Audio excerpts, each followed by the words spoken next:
In the last couple of videos, we have described the integrated rate laws for a zeroth order reaction and for a first order reaction.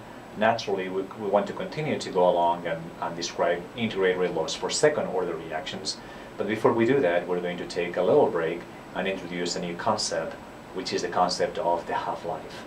Okay, the half-life is represented by this symbol, T1/2, and the definition is pretty obvious. The half-life is the time that it takes for the reaction, for the concentration of a reagent to fall to half of its initial value.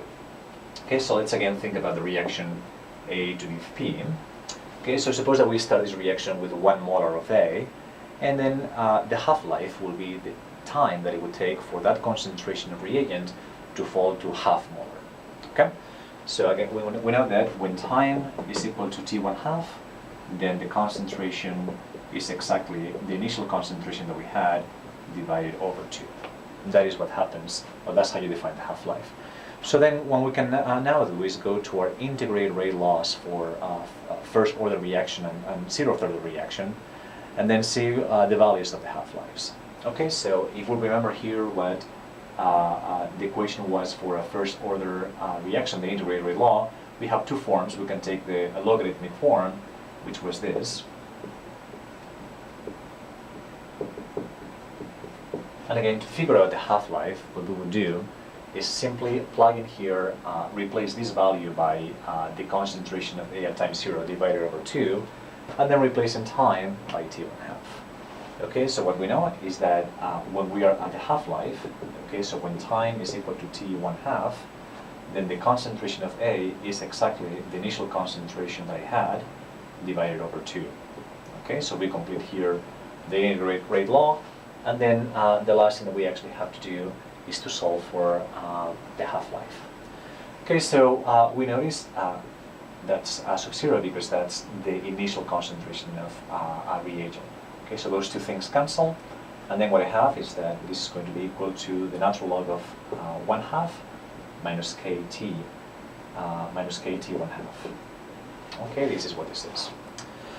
Now, if we invert this logarithm, make it not 1/2 by 2, then that will be the same thing as changing the sign of the logarithm, right? So this cancels these two signs directly, and then we can solve for the half-life for a first order reaction simply as the natural log of 2 over the rate constant. Okay, so this is the half-life for a first order reaction. Now, half-lives are usually studied in the context of first order reactions because there's a very interesting property of the half-life when applied only to a first order reaction. If you examine the dependence of the half-life on the concentration, you actually see that the half-life does not depend at all on the concentration that you have of the species. Okay, what this means is the following. Going back to the example that we had before, suppose that you start this reaction with 1.0 molar and then no molar of products. Okay, in the first half-life, what happens is that you reach half of the initial concentration, 0.5 molars. And let's suppose that that half-life happens to be 1 minute. Okay, now what should happen then is that if you actually now continue to let the reaction go by, the next half-life, the next minute, is going to bring this concentration to half its value.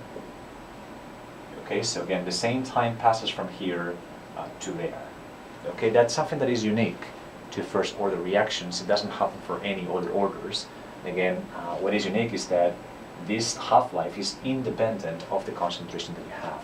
That 1 minute, again, the time that it takes for the reaction to go from 1 to 1/2 is going to be exactly the same time as it takes for the concentration to go from 1/2 to 1/4, exactly the same time that it takes for the concentration to go to 1/4 to 1/8, and so forth. Okay, and again, that is unique.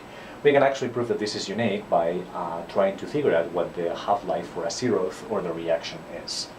Okay, so to find out what the half-life for a zeroth order reaction will be, then what we actually can do is use this same definition, but instead of applying here to the integrated rate law for a first order process, then we would write it for a zeroth order process.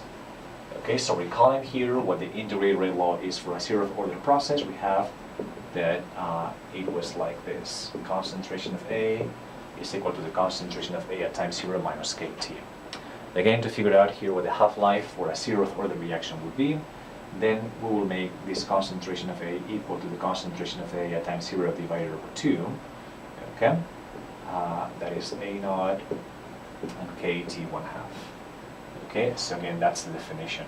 We simply take the integrated rate law, replace T by the half-life, and then the concentration of A is just half of the initial value. All right, the last thing that we actually have remaining here is to solve for the half-life. And I can do that by the following. I can say here that this is equal to A naught over 2 minus the concentration of A at time 0. Okay, this is equal to minus KT 1/2. All right, so this is going to be equal to minus the concentration of A times 0 over 2 is equal to minus KT 1/2.